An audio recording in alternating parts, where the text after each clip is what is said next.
কখনো কি খেয়াল করছেন আপনার সন্তান বই খুলে বসে আছে কিন্তু মনটা যেন অন্য কোথাও? আপনি হয়তো বলছেন পড়তে বসো, মন দাও, ভবিষ্যৎ নষ্ট করো না, কিন্তু যতই বলছেন তত সে যেন পড়াশোনা থেকে দূরে সরে যাচ্ছে। আজ আমরা পড়াশোনা নিয়ে কথা বলবো না, আজ আমরা কথা বলবো পরিবেশ নিয়ে। কারণ অনেক সময় সন্তানকে বদলাতে হয় না, বদলাতে হয় আমাদের পদ্ধতিটা। আর যদি আপনি ছোট্ট পরিবর্তনটা করতে পারেন তাহলে অবাক হয়ে দেখবেন যে সন্তানকে পড়তে বসাতে হতো সে নিজে থেকেই বই খুলে বসে আছে। সন্তানকে পড়াতে বসতে হয় না, শুধু এই একটি জিনিস বদলান, সন্তান নিজে থেকেই পড়বে। 3 দিনের বাস্তব রুটিন। আপনি কি জানেন বেশিরভাগ সন্তান পড়াশোনা ঘৃণা করে না, তারা ঘৃণা করে পড়তে বসানোর পদ্ধতিটাকে। আজ আমি এমন একটা কথা বলবো যেটা শুনে অনেক বাবা মা প্রথমে হয়তো বিরক্ত হবেন, কিন্তু ভিডিও শেষ করতে করতে চুপ করে যাবেন। কারণ সমস্যাটা আপনার সন্তানের মাথায় নয়, সমস্যাটা তার চারপাশে তৈরি করা পরিবেশে।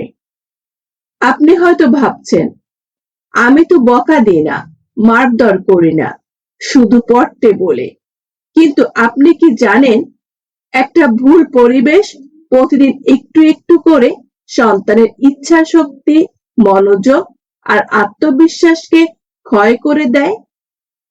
আজ আমি কোনো মোটিভেশন দেব না, আজ দেব 4টি বাস্তব রুটিন যা করতে 3 দিনের মধ্যেই আপনি নিজেই বলবেন আরে আমি তো পড়তে বসাইনি, ও নিজে থেকেই বই খুলে বসছে। ভিডিওটি শেষ পর্যন্ত দেখুন, কারণ শেষের কথা না শুনলে এই 4টি রুটিন পুরোপুরি কাজ করবে না। রুটিন নাম্বার 1, পড়ার আগে মুখের ভাষা বদলানোর রুটিন। বেশিরভাগ বাবা মা পড়াশোনা শুরু করেন এই বাক্য দিয়ে, আজ কতক্ষণ পড়ছো, এখনো পড়তে বসলে না কেন? এই দুটি বাক্যই সন্তানের মস্তিষ্কে একটি সংকেত দেয়, পড়া মানি চাপ। এবার নতুন রুটিন কি?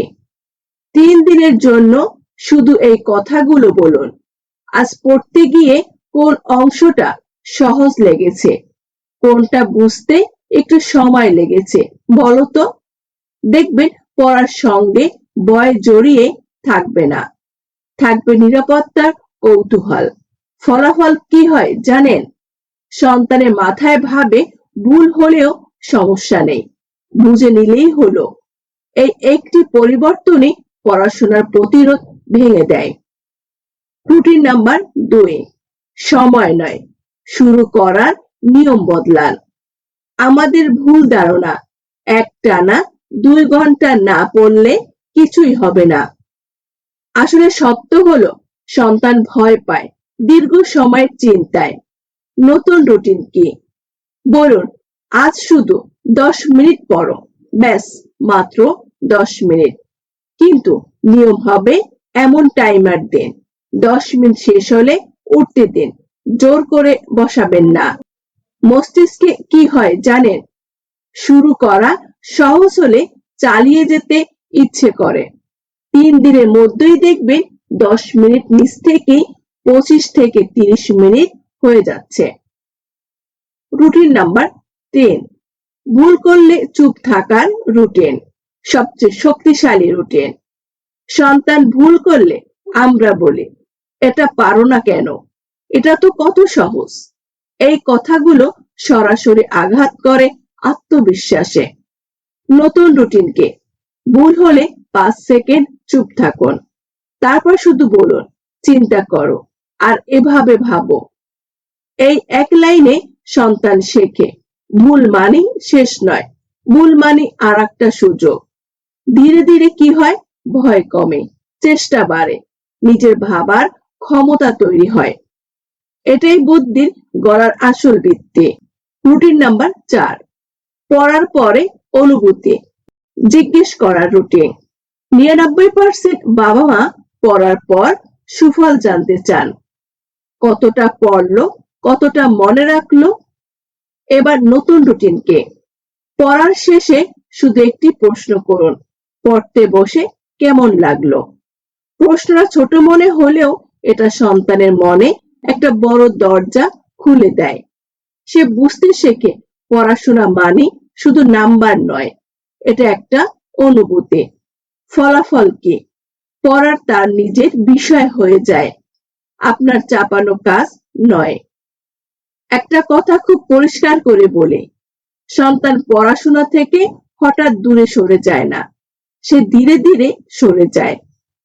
প্রতিদিনের ছোট ছোট চাপ, ভয় আর তুলনার ভিতর দিয়ে।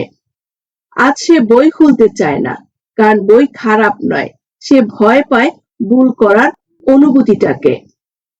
ভুল করলে কে কি বলবে, না পারলে কে কি ভাববে, এই ভয় আস্তে আস্তে তার বুদ্ধির দরজাগুলো বন্ধ করে দেয়। আপনি হয়তো বুঝতেই পারেন না, কিন্তু প্রতিদিন একটা বাক্য, একটা দীর্ঘশ্বাস, একটা বিরক্ত মুখ সন্তানের মনে লিখে দেয়, আমি হয়তো পারবো না। এই বিশ্বাসটা সবচেয়ে ভয়ঙ্কর, কারণ যে সন্তান নিজেকে বিশ্বাস করতে শেখে না, সে কখনো মন দিতে শিখতে পারে না। মনে রাখবেন, সবচেয়ে ভালো ছাত্র সে নয় যে সব সময় প্রশ্নের উত্তর জানে। সবচেয়ে শক্তিশালী ছাত্র সে যে প্রশ্ন করতে ভয় পায় না। আর এই ভয় দূর করার ক্ষমতা শুধু বইয়ে নয়, শুধু স্কুলে নয়, এই ক্ষমতা আপনার। আপনি যদি তাকে বলেন ভুল হলেও সমস্যা নেই, সময় নাও, আমি আছি, তাহলে তার ভিতরে এমন এক সাহস জন্মায় যা কোনো কোচিং, কোনো গাইড বই দিতে পারে না। আজ আপনি যদি পড়াশোনা নিয়ে যুদ্ধ থামান, যদি নিয়ন্ত্রণ ছেড়ে ভরসা ধরেন, তাহলে অবাক হয়ে দেখবেন আপনার সন্তান নিজে থেকেই নিজের জায়গা খুঁজে নিচ্ছে। পড়াশোনা তখন আর বোঝা থাকে না, এটা হয়ে যায় নিজের প্রমাণের পথ।